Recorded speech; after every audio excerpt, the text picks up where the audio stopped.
उसने अधखुली आंखों से देखा तो उसका खून जम गया और सांसें रुक गई। खून से लथपथ निधि उसकी बगल में लेटी उसे ही देख रही थी। शालिनी आंखें फाड़े उसे देख रही थी। तभी निधि की आंखें खुली, काली गहरी आंखें जिनमें से खून साफ झलक रहा था। एक टक शालिनी को देख रही थी। निधि के होंठों पर एक खूनी मुस्कान तैर गई। तो हे गाइस, आप सुन रहे थे मेरे साथ हु इज नेक्स्ट। निधि कपड़े चेंज करके आई और रवि से कहा, रवि तुम घर जाओ। इस वक्त अगर शालिनी ने तुम्हें यहां देखा तो नाराज होंगी। मैं उसे संभालती हूं। ठीक है, लेकिन हमारी स्टडी का क्या? रवि ने कहा, वो तो हम बाद में भी कर लेंगे। मैं कल तुम्हें कोचिंग में मिलती हूँ। अभी तुम जाओ प्लीज, बाय। निधि ने कहा और शालिनी के पास चली आई। रवि अपने घर चला गया। निधि जैसे ही कमरे में आई, उसकी नजर शीशे पर चली गई। शीशा बिल्कुल साफ था। वह शालिनी के पास आई और उसे उठाने लगी, लेकिन शालिनी को होश नहीं था। निधि के पास पड़े ग्लास को उठाया और उसमें से पानी लेकर शालिनी के मुंह पर छींटे मारे। एक दबी हुई चीख के साथ शालिनी उठकर बैठ गई। वह बुरी तरह हाफ रही थी और उसके चेहरे का रंग फीका पड़ चुका था। उसे देखकर बेचारी निधि भी डर गई और कहा, ए शालिनी, क्या हुआ तुझे? और तू बेहोश कैसे हो गई? खून खून, तुम खून से सनी थी। क्या हुआ तुम्हें? शालिनी ने घबरा कर कहा। खून? अच्छा अरे वो तो लाल रंग का डिब्बा गिर गया था मुझ पर, इसलिए। वो खून नहीं था पागल, तू भी ना। निधि ने उसे समझाते हुए कहा। शालिनी ने अपना सर पकड़ लिया और कहा, निधि, मुझे कुछ अच्छा नहीं लग रहा। ऐसा लग रहा है जैसे सर पर किसी ने 100 किलो का वजन रख दिया हो।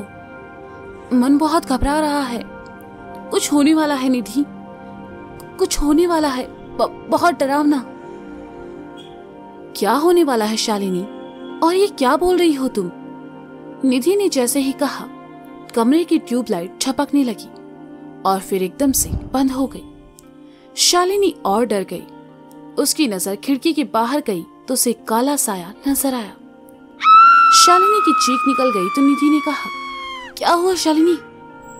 वो बाहर कोई है, मैंने अभी अभी देखा। शालिनी ने घबराए हुए स्वर में कहा। निधि ने अपने फोन का टॉर्च चलाया और खिड़की के बाहर देखते हुए कहा, यहाँ तो कोई भी नहीं है। क्या शालिनी खुद भी डर रही हो और मुझे भी डरा रही हो? नहीं, मैं सच कह रही हूँ निधि। आज ऑफिस से आते वक्त उस सुनसान सड़क पर मैंने खून से सना किसी का हाथ देखा। शालिनी ने डरे हुए स्वर में कहा, तुझे कितनी बार मना किया है, तू देर रात उस रास्ते से मत आया कर। तुझे कोई वहम हुआ है। चल अब मेरे कमरे में सो जाते हैं। इस कमरे में तो लाइट भी नहीं है, कल ठीक करवाते हैं इसे। निधि शालिनी को लेकर अपने साथ रूम में चली आई। कमरे की खिड़की के शीशे पर खून से भरा हाथ जा लगा और खून रिसने लगा। शालिनी निधि के साथ उसके कमरे में आ गई। निधि किचन से उसके लिए खाना ले आई और उसके सामने रखते हुए कहा, ये कॉर्पोरेट जॉब में यही होता है। इतना काम देते हैं कि पूछो मत। काम की टेंशन और लोड की वजह से ये सब हो रहा है। तुम खाना खाओ आराम से। शालिनी ने मुश्किल से एक रोटी खाई और लेट गई। निधि भी उसके बगल में आ लेटी। शालिनी की आंखों के आगे बार बार वही सड़क वाला सीन आ रहा था। वह रात भर करवटें बदलती रही और मुश्किल से उसे नींद आई। सुबह के 3 बज रहे थे। निधि और शालिनी दोनों गहरी नींद में सोई हुई थी। उसी पल हवा का एक झोंका शालिनी को सहलाकर गुजरा। शालिनी की नींद टूटी तो उसने करवट बदल ली। उसने अधखुली आंखों से देखा तो उसका खून जम गया और सांसें रुक गई। खून से लथपथ निधि उसकी बगल में लेटी हुई थी। शालिनी आंखें फाड़े उसे देख रही थी। तभी निधि की आंखें खुली। काली गहरी लाल आंखें जिनमें से खून साफ झलक रहा था। एक टक शालिनी को देख रही थी। निधि के होठों पर एक खूनी मुस्कान तैर गई। डरकर शालिनी ने पीछे हटने की कोशिश की तो खिसका नहीं गया।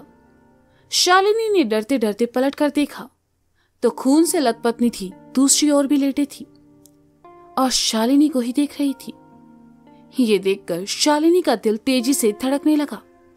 वह चीखना चाहती थी लेकिन उसके गले से कोई आवाज नहीं निकली, ना ही उसके हाथ पांव हिल रहे थे।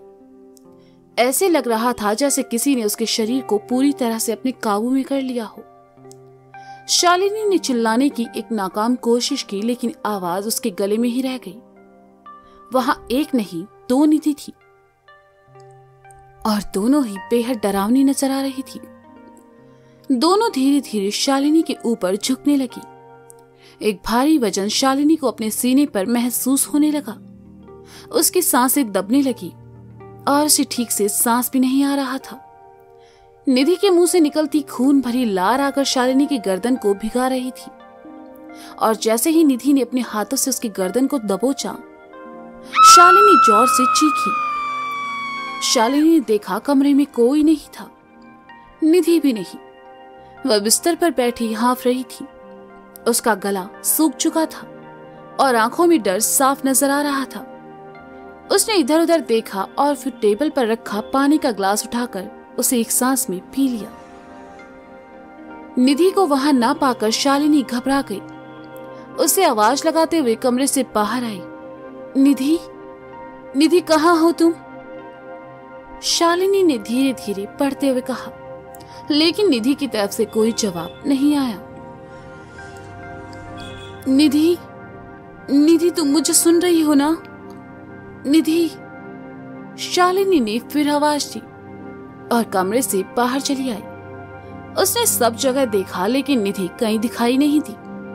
शालिनी वापस जाने के लिए जैसे ही पलटी, किसी ने दरवाजा खटखटाया। शालिनी की धड़कनें फिर बढ़ गई। वह पलटी और दरवाजे की ओर देखा। आवाजें लगातार आ रही थी। शालिनी कांपते कदमों से दरवाजे की तरफ आई और जैसे ही दरवाजा खोला, एक रूह कपकपा देने वाला मंजर देखकर शालिनी डर गई। घर के अंदर जितना शांत माहौल था, बाहर उतना ही तेज तूफान चल रहा था और सामने खड़ी थी खून से लथपथ निधि। शालिनी कुछ समझ पाती इससे पहले ही निधि ने शालिनी का हाथ पकड़कर रोते हुए कहा, मुझे बचा लो शालिनी, वो मुझे मार देगी, मुझे बचा लो। निधि के हाथ की पकड़ शालिनी के हाथ पर इतनी मजबूत थी कि शालिनी को अपना हाथ खींचता हुआ सा मालूम हुआ। वह कुछ समझ पाती इससे पहले ही निधि हवा में उड़ने लगी। उसने शालिनी का हाथ नहीं छोड़ा और कहती रही, शालिनी, शालिनी मुझे बचा लो, मुझे बचा लो। शालिनी के चेहरे पर खौफ और बेबसी साफ नजर आ रहा था। उसके मुंह से कोई शब्द नहीं निकले। उसकी आंखों से आंसू बहने लगे। निधि की बात करने का लहजा बदल गया और वह हंसते हुए बड़े ही डरावने अंदाज में कहने लगी, मुझे बचा लो शालिनी, मुझे बचा लो, मुझे बचा। शालिनी को उस वक्त कुछ समझ नहीं आ रहा था, ना ही वह समझ पा रही थी कि निधि बाहर क्या कर रही है और उसे कौन मारना चाहता है। शालिनी का हाथ निधि के हाथ के साथ बाहर की ओर खींचता चला जा रहा था। शालिनी ने तेजी से अपनी आंखें मीच ली। जैसे ही आंखें खोली, सामने कोई नहीं था। कुछ देर पहले का वह भयंकर तूफान अब शांत हो चुका था। ना ही कहीं निधि नजर आ रही थी। शालिनी पथराई आंखों से बाहर देख रही थी कि पीछे से उसके कंधे पर किसी ने हाथ रखा। शालिनी जैसे ही पलटी, पीछे निधि खड़ी थी। शालिनी एक बार फिर बेहोश होकर नीचे गिर पड़ी। तो बने रहिए मेरे साथ हु इज नेक्स्ट में। जल्द ही मिलते हैं अगले भाग के साथ।